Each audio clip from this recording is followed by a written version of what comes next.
help that I was totally located in the dimension that the music existed as energy, and not the place that the music existed as words or as a thing to entertain people.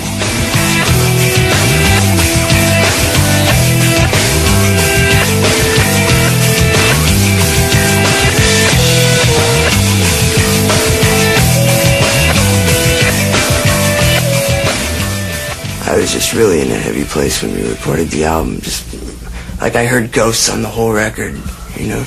You mean in a weird place spiritually? Yeah, it was just a fun place to be. Like I heard ghosts on the whole record, and I'd always say to people when we were playing it for them, we were recording them, I'd say, "Don't you hear those ghosts? Listen." And Flea would go, "John, not everybody hears them. Just we hear them."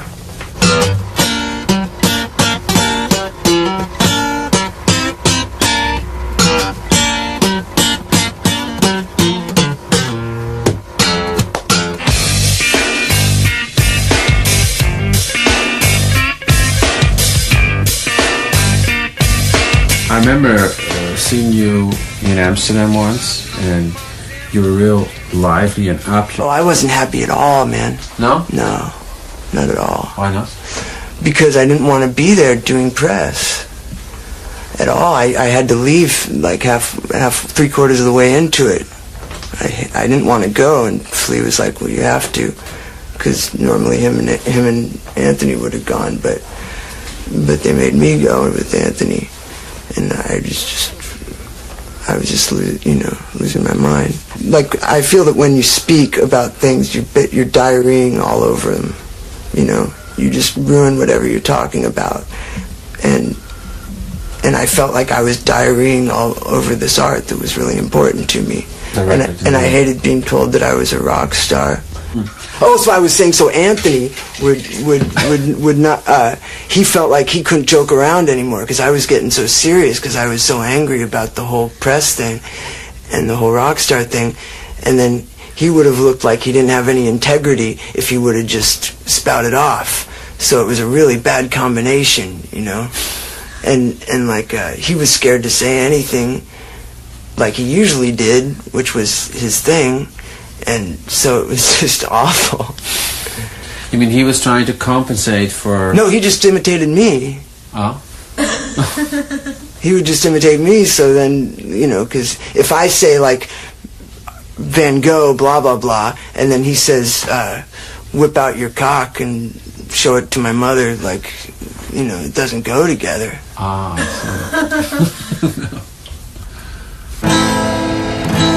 Anthony!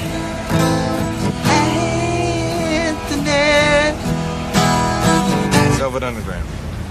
1, 2, 3. If you close the door, the night could last forever. Let the sun shine out and say hello to never. All the people are laughing and they're having such fun. I wish it could happen to me. But if you close the door, I never have to see the day again. I never have to see the day again. Once more, I never have to see the day again. If you're a musician, you're either going to become a cool person or you're going to become, like, you're going to become a good nothing. You're going to know how to be nothing and really understand it, or you're going to be a bad nothing and just a piece of shit. And there's not really any in between if you're a rock star, you know, one or the other. So what did you think when you heard the news of Kurt Cobain's death? Death? Oh, it's death? Death, sorry. I cried. I don't know why. I don't like his music or anything. It was awful, you know. But about his baby, I don't want to talk about that. No. I just don't think he has very many guts. I just don't see why he wouldn't want to see his daughter grow up, you know, that he wouldn't be excited enough about that to not think of himself. See, that goes back to what we were saying, like, people just start thinking of themselves too much, you know? I don't think it's so much that they become conscious of the world of video and the world of this and that and the world of fame. They just think of themselves, and no matter who you are, whether you're a rock star or you're a garbage man, if you're thinking of yourself all the time, you're not going to be very good at what you do. Or you're not going to be a good nothing. How could you? Like with a baby, you can slam dance with them when they're 2 and they'll love it, and you can tell them funny jokes when they're 2 and they'll love it, and you can teach them about how everybody's an idiot and they'll love it, you know. But you know, it doesn't occur to a lot of people how intense that is, how beautiful it is. Everything like my record is dedicated to Clara. That's what it says on the front. Yeah. She's the smartest person I've ever met, in all seriousness. She likes to kiss Andy, you know. That's her first boyfriend. John got that for her for her birthday. Yeah! What I was thinking about, you know, when I heard about Kurt Cobain's death, and, you know, we just experienced River Phoenix's death, and before that Hillel Slovak's death. There's this self-destructive thing that happens to people, you know, in this business or something. Everybody dies. I don't think it's that big of a deal. No? For instance, in River's case, I think it's more of a shame that he was doing something he didn't like. I think it's more of a shame that he was born than he died, because he didn't like this life, he didn't like this place, and he's at a better place now. You know, and that's the way. I don't think death is a big deal. I don't care if I die right now. It doesn't mean I'm self-destructive. I really love life, and I think that's the only way to love life. It starts to separate the boys from the men when you see who's got that inside of them and who doesn't. You know, that's when somebody becomes a good musician and the other person doesn't, is because one is all concerned with the future and the past, you know, and one is just right here, right now, excited, you know, and calm. And sad and doesn't give a fuck. Some people are sad and they're like, oh no, this leads to death.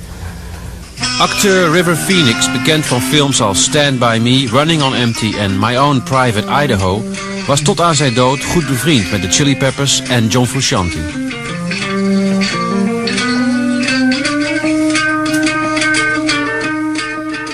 I live underground in this country. Yeah. In the sense of, like, you know, the more experimental, you know, level of lifestyle, which is just not as interconnected with business or consuming, just what you need, minimalist, and that's provided me with just a different view on it all. That was short. Well, I mean, the problem is that I believe very much in the Native American Indians who really owned this land beforehand, and their idea was that a photo can take your soul. And it scares the shit out of me, too, to be frank. To be in front of a camera? Oh, it's so frightening. Oh. That's why when I'm on set, I never look at the camera. Right. You don't look at the camera. That's funny. I'm very frightened right now. I'm dealing with it somehow. Yeah, you're dealing with it quite well. But I really am frightened. Oh. This is very... yes. A tributary to the Holland imported... brewski. Hops. Brewski hops yeast. The business always goes for what you do best. And I've just made myself do best in the way I've wanted to. So if they get recognition, like at the Venice Film Festival, the Toronto Film Festival, wherever it is, you know, in France and in Holland, when critics start speaking up and they believe in something, then you have the power to get blowjobs, basically, from the corporate leaders. I mean, I found myself being blown by America's film corporations. It's nice. Yeah? Yeah, I come in their fucking lens.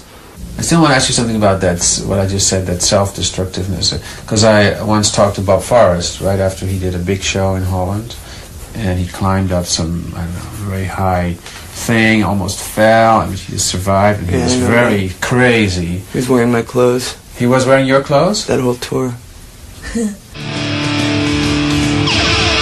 I want to kill myself. I've always been too scared. My life is like sideways rain, just swirls around in the air. Been searching most of my life for anything to believe in. Like a god in love with Stephen, any honest disbelief. Set my body and soul, can't take it anymore. Please somebody help me, I never want to live no more. Set my body and soul. I'll die soon anyways, no one won't have to explain myself. You serious about that? Yeah. Because you mentioned that too during the show. You said, who's afraid of Dying? dying? You're not? No. Not really. So at some point you expressed, you said, during the show, you said you want to give people their money's worth. Yeah. That's your idea. I don't know. You pay a lot of money, you come see bands, and you can listen to their records. Let's take, for instance, the real rock and rollers. Would you like to end up like Paul McCartney?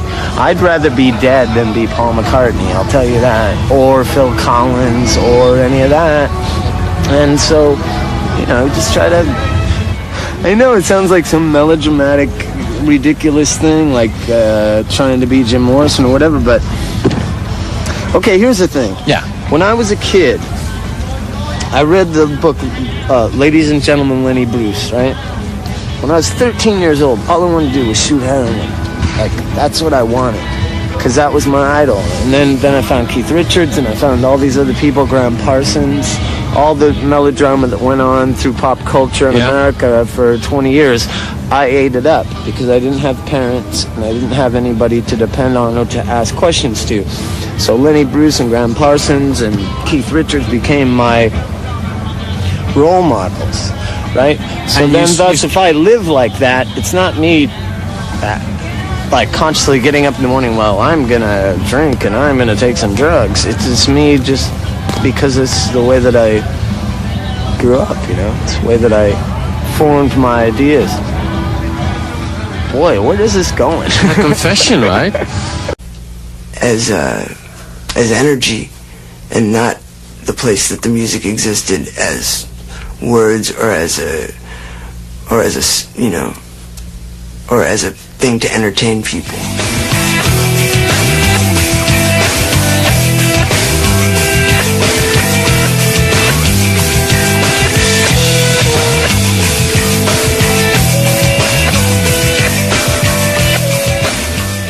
I was just at all. I had to leave like half, 3/4 of the way into it.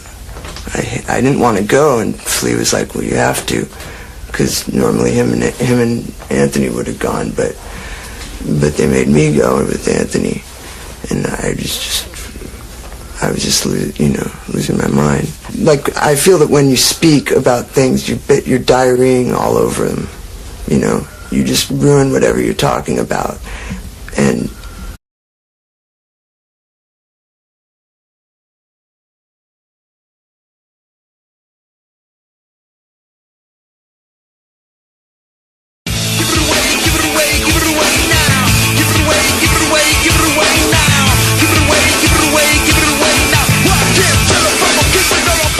it helped that I was totally located in the dimension that the music existed as really in a heavy place when we recorded the album. Just like I heard ghosts on the whole record, you know.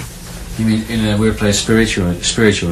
Yeah, it was just a fun place to be. Like I heard ghosts on the whole record, and I'd always say to people when we were playing it for them, when we were recording them, I'd say, "Don't you hear those ghosts? Listen." And Flea would go, "John, not everybody hears them. Just we hear them."